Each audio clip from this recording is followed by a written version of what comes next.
मानो तो मौज है वरना समस्या हर रोज है। भीम की 8 साल की ओसीडी होगी ठीक। भीम नहाने में बहुत ज्यादा समय लगाते हैं और पोटी के बाद हाथ धोने में भी बहुत ज्यादा समय लग जाता है। तो भीम कैसे ठीक होंगे, कैसे भीम 2 दिन में पूरी तरह से ठीक होंगे, ये सारा आप जानोगे इन वीडियो सीरीज में। तो ये वीडियो सीरीज सबके लिए कारगर रहने वाली है। तो सबसे पहले भीम जी आपका स्वागत है। Thank you sir. आप ऑफलाइन आए। हाँ जी। और मुबारकबाद इस बात की कि आप 2 दिन में पूरे रिकवर होने वाले हैं। जी सर। तो इस रिकॉर्डिंग का आपको और हजारों लाखों लोगों को फायदा होने वाला है। तो एक क्विक रिव्यू आपका ले लेते हैं कि आपने लगभग 5-6 सालों से ये एक्टिविटी दोहराई है और अब आपका कितना समय इसमें जाया हो जाता है डेली का? और सर मेरा 2.5 से 3 घंटे सुबह का खराब हो जाते हैं। बिल्कुल चले जाते हैं नहाने में और हाथ धोने में, नहाने, हाथ धोने और वॉशरूम में। जी सर। जी वॉशरूम और पोटी आपको गंदी लगती है? हाँ जी, सबसे ज्यादा दिमाग में वही विचार फंसा रहता है कि यहाँ भी पोटी हो सकती है, यहाँ हाथ लगा दिया तो ये भी गंदा हो जाएगा। हाँ जी। जी बहुत सी चीजें आपने फेंकी भी हैं। हाँ जी। और एक लिस्ट भी लंबी सी बनाई हुई है कि ये अभी फेंकनी है। हाँ जी। लेकिन आपने फेंकनी नहीं है जी, वो चीजें मुझे दे देनी है। अच्छा। क्योंकि फायदा हो जाता है ना। हाँ जी। हाँ, क्योंकि नई नई चीजें फेंक देते हैं ओसीडी में। जो चीज पैसे तक फेंक देते हैं कि ये गंदा है तो बस गया, दे देते हैं किसी को। अच्छा। बहुत सी महिलाएं कहती है कि हमारे सूट जो बहुत कीमती हैं वो भी अगर लग गया कि ये गंदे हैं तो वो दे देती हैं ऐसे, या फेंक दिए, या अलमारी में पड़े ही रहते हैं, कभी यूज ही नहीं करते। हाँ, यूज नहीं करते। अच्छा। हाँ, तो ऐसा होता है। लेकिन आप सब कुछ यूज करोगे। जी सर। तो सभी व्यूअर को यही कहूंगा कि नरेश जी अपने भीम जी से सीखेंगे ये कैसे ठीक होते हैं, इनके अंदर क्या क्वालिटी है, वही क्वालिटी आपने भी लेकर आनी है। जी सर। तो 2-3 चीजें अभी मैं बता देता हूँ। एक कहानी से मैं शुरुआत करूंगा कि एक इंसान था। वो इंसान भगवान को बहुत गालियां निकाला करता था। तो एक दिन भगवान उसके सामने प्रकट हुए और बोले, बंदे तू मुझे बहुत गालियां निकालता है, बता तेरी समस्या क्या है। तब भगवान उसे कहते कि तू बता, समस्या बता, तू बहुत गालियां निकालता है। तो वो आदमी कहता, भगवान आप ना सबकी मदद करते हो, मेरी मदद नहीं करते हो। भगवान कहते, अरे बंदे तेरी मदद मैं करता हूं, लेकिन तू शिकायतों में इतना उलझा हुआ है कि मेरी मदद को समझ ही नहीं पा रहा है। वो आदमी रोने लग गया। भगवान को उस पर दया आ गई। भगवान उसे कहते कि मदद तो मैं तेरी करता हूं, लेकिन फिर भी एक वादा और करता हूं तुझसे कि तेरी मैं एक इतनी बड़ी मदद कर दूंगा कि तेरी जान भी जाने वाली होगी तो भी मैं बचा दूंगा। एक बार तो मैं तुझे मौत के मुंह से भी बाहर ले आऊंगा, लेकिन मेरी शर्त एक ही है कि मैं तेरी मदद करूंगा एक ही बार, बार बार नहीं करूंगा, एक ही बार, चाहे कभी भी मदद ले ले। तो वो बंदा आपकी तरह समझदार था भीम जी। और वो सोचने लगा कि अरे आज भगवान से मदद ले लें और कल को मौत आ जाए तो फिर कोई फायदा नहीं होगा ना। आज कुछ मांग लें, कहीं गाड़ी बंगला, और कल को कहीं मौत आ जाए तो सारा का सारा यहीं रह जाएगा। तो इससे अच्छा है कि कभी मौत आ जाए तब भगवान को याद कर लेंगे, कम से कम दोबारा जीने का मौका तो मिलेगा। तो वो आदमी कहता भगवान फिर मैं आपको बाद में बुलाऊंगा, आज तो कोई जरूरत है नहीं। अच्छा। हाँ, और भगवान भी कहते ठीक है तेरी मर्जी, जब बुलाना हो तब बुला लेना, मैंने तो एक बार तो मदद करनी ही करनी है। इतना कह करके भगवान भी चले गए और वो आदमी भी चला गया। अब इन बातों को लगभग 10 से 15 साल बीते होंगे। वो आदमी जंगल में से जा रहा था और गर्मियों का समय था। जंगल में उसकी गाड़ी खराब हो गई, पानी उसके पास था नहीं। अब प्यास लगी जोर से तो उसने इधर उधर देखा, जंगल में कुछ भी दिखाई नहीं दिया। तो वो आगे जंगल में चला गया, गहरे जंगल में। वहां उसे एक कुआं दिखाई दिया। कुएं के पास गया और देखा कि कुएं में एक रस्सी लटक रही है। वो रस्सी के सहारे कुएं में उतर गया। अब नीचे कुएं में जब उतरा तो नीचे देखा पानी में एक मगरमच्छ बैठा था। फिर उसने ऊपर देखा तो कुएं की मुंडेर पर एक शेर बैठा था। अब उसे लगा भाई नीचे गए तो मगरमच्छ खा जाएगा, ऊपर गए तो शेर खा जाएगा। अब तो दोनों तरफ ही मौत है, ना ऊपर जा सकते ना नीचे आ सकते। अब तो बचने का कोई रास्ता नहीं है। तो उसे याद आया कि अरे भगवान ने वादा किया हुआ है कि एक बार तो वो मौत से भी बचाएंगे, तो आज ही भगवान से मदद लेने का मौका है। सही समय, क्योंकि दोनों तरफ ही मौत है ना, आज ही सही समय है जी। तो वो भगवान को याद करता है। भगवान प्रकट हो जाते हैं और कुएं की मुंडेर पर आकर बैठ जाते हैं और कहते हैं कि बंदे क्या हालचाल है। तब वो आदमी कहता है भगवान हालचाल तो बहुत बुरे हैं, मैं तो मरने वाला हूं, मुझे बचाओ। तो भगवान कहते हैं बंदे बचा तो मैं तुझे लूंगा, लेकिन तुझे एक काम करना होगा। वो आदमी कहता है बताइए भगवान जल्दी क्या करना है। भगवान कहते बंदे तू ऐसा कर, तू ये रस्सी छोड़ दे। वो आदमी कहता भगवान अगर मैं ये रस्सी छोड़ दूंगा तो मुझे मगरमच्छ खा जाएगा। तो भगवान कहते फिर तू रस्सी पकड़ के ऊपर आ जा। वो आदमी कहता भगवान अगर मैं रस्सी पकड़ के ऊपर आया तो मुझे शेर खा जाएगा। भगवान कहते फिर ये रस्सी छोड़ दे। कहता रस्सी छोड़ते ही तो मगरमच्छ खा जाएगा। भगवान कहते फिर रस्सी पकड़कर ऊपर आ जा।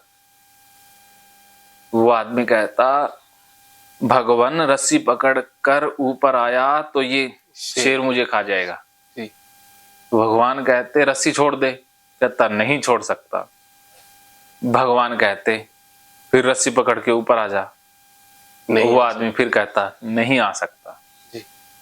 तो भगवान कहते बंदे जब तू मेरे लिए कुछ करने को छोड़ेगा ही नहीं तब तक मैं तुझे कैसे बचाऊंगा।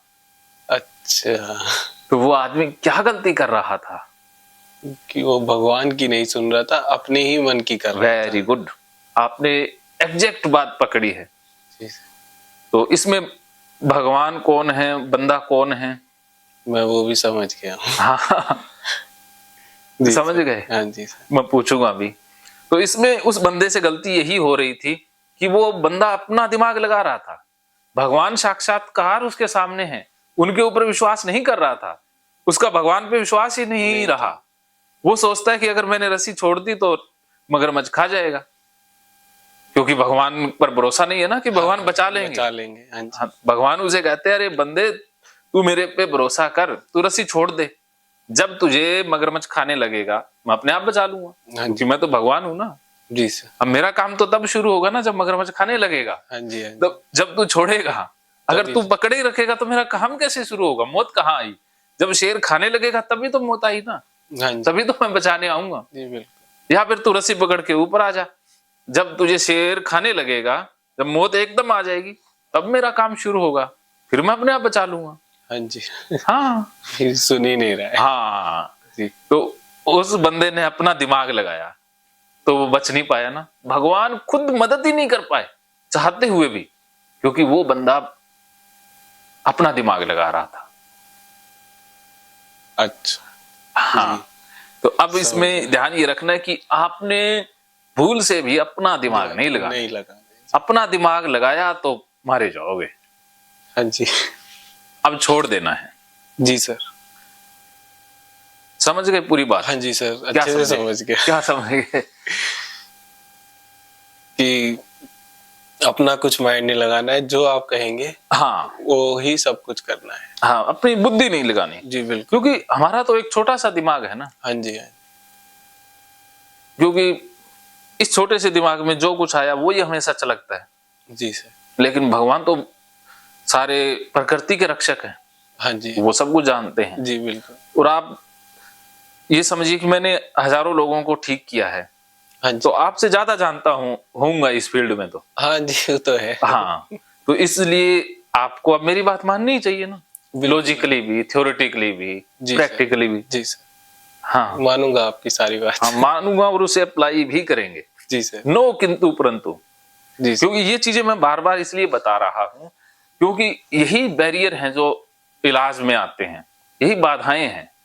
अच्छा। अब मैं पहले बाधाएं हटा रहा, फिर इलाज शुरू होगा ना। जी सर बिल्कुल। हाँ, तो पहले आपके अंदर वो अंदर से मन बन जाएगा कि अब जो सर कहने वाले हैं बस वो सही ही होगा, वो सही है, तो फिर आपका वो पुराना डाटा डिलीट होगा, मैं जो बताऊंगा वो डाटा फिट हो जाएगा। फिट हो जाएगा। हाँ, जी सर। क्योंकि अगर माइंड लॉजिक करेगा कि नहीं नहीं ये सही नहीं है, मैं जो जानता हूं वही सही है, फिर दिक्कत आती है। अच्छा। हाँ जी बिल्कुल। सोचना ही नहीं है। सोचना फंसना है, सोचना बीमारी है। जी सर। आज के बाद सोचना बंद, जिंदगी को जीना है, मजा लेना है जिंदगी का, दोबारा नहीं मिलने वाली। बिल्कुल सही बात। एक बार जिंदगी मिली है, सोचना फंसना है। सोच सोच के तो फंसे हो, मरे हो। बिल्कुल सर। अब वो सोचेंगे और मर जाएंगे। जी बिल्कुल ठीक है सर। हाँ हाँ जी।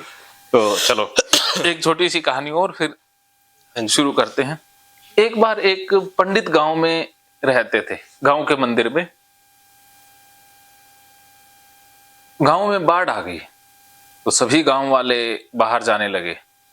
तो एक आदमी आया और पंडित जी को कहता पंडित जी चलो, पानी गांव में घुस रहा है, डूब जाएंगे। तब पंडित जी पता है क्या जवाब देते? कहते मैं नहीं जाऊंगा, मुझे बचाने तो भगवान ही आएंगे। अच्छा। हाँ, अहंकार में, और गए नहीं। अब पानी घुस आया तो पंडित जी मंदिर की छत पर जाकर बैठ गए। अच्छा। एक बंदा नाव लेकर के आया, फिर किश्ती लेकर के आया और कहता पंडित जी चलो, पानी और आ रहा है, डूब जाओगे। तो पंडित जी फिर वही जवाब देते कि मुझे बचाने तो भगवान ही आएंगे, क्योंकि मैं तो भगवान का बंदा हूं, पुजारी हूं, मंदिर में रहता हूं। और गया ही नहीं। कहते मुझे बचाने तो भगवान ही आएंगे, गया नहीं। जी। तो पानी और आ गया। पंडित जी मंदिर के गुंबज के ऊपर चढ़कर बैठ गए, जहां पर चोटी होती है ध्वजा। अब एक हेलीकॉप्टर आया, एक पायलट आया, उसमें कहता पंडित जी चलो, पानी और आ रहा है, डूब जाओगे, अब आगे ऊपर चढ़ने के लिए जगह भी नहीं है, तो अंतिम मौका है, आप हेलीकॉप्टर में चढ़ जाओ। पंडित जी फिर कहते मुझे बचाने तो भगवान ही आएंगे, मैं नहीं जाऊंगा। गए नहीं। अब पानी और आया, पंडित जी डूब कर मर गए, मरना ही था। हाँ जी। तो अब भगवान के पास पहुंचे और लगे गालियां देने कि तूने सारे गांव को बचा लिया, मुझे बचाया ही नहीं, मैं तो तेरे घर में रहता था, पूजा करता था। लगे गालियां देने। भगवान कहते अरे बंदे, मैंने तो तुझे बचाने की 3 बार कोशिश की थी, मैं तो तुझे बचाने 3 बार आया था, लेकिन तूने मदद लेने से मना कर दिया था। पंडित जी कहते तू तो एक बार भी नहीं आया, कहां 3 बार आए, आप आए नहीं। तो भगवान कहते अरे मैं सीधा इसी रूप में थोड़ी ना जाता हूं, मैं भी तो किसी इंसान का रूप लेकर ही आता हूं। जो पहली बार गांव वाले के रूप में आया, दूसरी बार नाविक के रूप में किश्ती लेकर आया, तीसरी बार हेलीकॉप्टर लेकर आया पायलट के रूप में, लेकिन तूने तो मेरे भेजे हुए बंदे या मेरे रूप में जो बंदे आए थे उन पर विश्वास ही नहीं किया। तो अब बताओ मेरी क्या गलती है? यही है ना। हाँ जी। God help those who help themselves. हाँ, भगवान भी हेल्प उनकी करेंगे जो खुद की हेल्प करने के लिए रेडी। ठीक है, कदम आपको बढ़ाना होगा। जी सर। भगवान कदम उंगली थामने के लिए तैयार बैठे हैं, लेकिन एक कदम तो चले ना। बिल्कुल। तो आप कदम चलने के लिए रेडी हो? बिल्कुल सर, बिल्कुल रेडी हो। हाँ, पंडित की तरह ये नहीं कि भगवान सीधे ही कोई चमत्कार कर देंगे। नहीं। तो इस रोग में ना कोई चमत्कार होगा, ना कोई पूजा पाठ काम आएगी, कुछ भी काम नहीं आने वाला, ना कोई ताबीत, ना कोई कुछ भी। पैसे ठग लेंगे लोग। क्लासेस चलती रहेंगी अपनी, ऐसा नहीं है कि कोई अपना टाइम टेबल फिक्स है। अच्छा अच्छा। हाँ, कोई टाइम टेबल के हिसाब से नहीं चलते, अपन अपनी मर्जी से ही चलते हैं। नहीं नहीं ठीक है। हाँ, शाम तक भी चलती है, जब तक ठीक नहीं हो जाते तब तक क्लासेस चलती है। हाँ नहीं ठीक। क्योंकि वो टाइमिंग के हिसाब से नहीं है, अभी इतने से इतने बजे ही होगी, बाकी डॉक्टरों की तरह अगर इससे ज्यादा करोगे तो चार्जेस एक्स्ट्रा लग जाएंगे। नहीं, अपना- वो सिस्टम नहीं है। जी जी जी, हाँ। अच्छा है वो तो अच्छा है। हाँ, क्योंकि आप 2 दिन मेरे सुपरविजन में ही रहोगे, 2 दिन कुछ भी करना है मुझसे पूछ के करना है, अपने दिमाग से नहीं चल पड़ना पुराने पैटर्न से कि अभी ये लग गया मैं कर लेता हूँ, पूछे बगैर कुछ भी नहीं करना अब। जी सर बिल्कुल। हाँ, चाहे रात को 11 बजे विचार आ जाए, मन बेचैन हो जाए, तो आपने पूछ लेना है। अच्छा ठीक है। हाँ, अगर एक बार भी गलती से आपने वही पैटर्न दोहरा दिया तो फिर वो सारा बैक हो जाएगा। जीरो से हो जाएगा। हाँ, 0 से हो जाएगा। जी ठीक है। ठीक है। हाँ, ये चीजें आपने ध्यान रखनी है। जी, बिल्कुल। महकेंगे फिर से खुशियों के रंग भगवत गीता थेरेपी कोर्स के संग। इतिहास का पहला ऐप जो गीता के माध्यम से ओसीडी डिप्रेशन का इलाज आसान बनाएगा। ओसीडी डिप्रेशन का इलाज हुआ और भी आसान, और वो भी बिना दवाई, घर बैठे। किसी को बीमारी की चिंता है तो किसी को चिंता की बीमारी है। भगवत गीता ने लाखों करोड़ों का जीवन बदला है और आपका भी बदलेगा। गीता थेरेपी कोर्स में आपको मिलेगा सभी 11 प्रकार की ओसीडी का संपूर्ण इलाज, जैसे गंदगी का वहम, बार बार हाथ धोना, बार बार सफाई करना, बार बार लॉक दरवाजा चेक करना व अन्य सामान की चेकिंग बार बार करना, एक ही विचार बार बार आना, नुकसान व मरने मारने का विचार आना, HIV, rabies, cancer, heart attack का विचार आना, IBS और नींद न आने की समस्या का हल गीता कोर्स में मिलेगा। आत्महत्या वाले विचारों से मुक्ति भी गीता थेरेपी कोर्स से मिलेगी। राजेंद्र जोधपुरिया ऐप पर आपको ओसीडी से संबंधित राजेंद्र जोधपुरिया की किताब भगवत गीता के मनोवैज्ञानिक रहस्य और अन्य टिप्स पढ़ने को भी मिलेंगे। गीता है महान थेरेपी। गीता में CBT, हिप्नोथेरेपी, माइंडफुलनेस, ERP व अन्य बहुत सी साइकोथेरेपीज का समावेश मिलेगा। राजेंद्र जोधपुरिया ऐप एक, फायदे अनेक। आज ही प्ले स्टोर से डाउनलोड करें, लिंक डिस्क्रिप्शन में है। तो देर क्यों, अभी जाइए डिस्क्रिप्शन में और लिंक पर क्लिक करके प्ले स्टोर से अभी डाउनलोड कीजिए राजेंद्र जोधपुरिया ऐप और पाइए अपनी सभी समस्याओं का हल। मानो तो मौज है, वरना समस्या तो हर रोज है।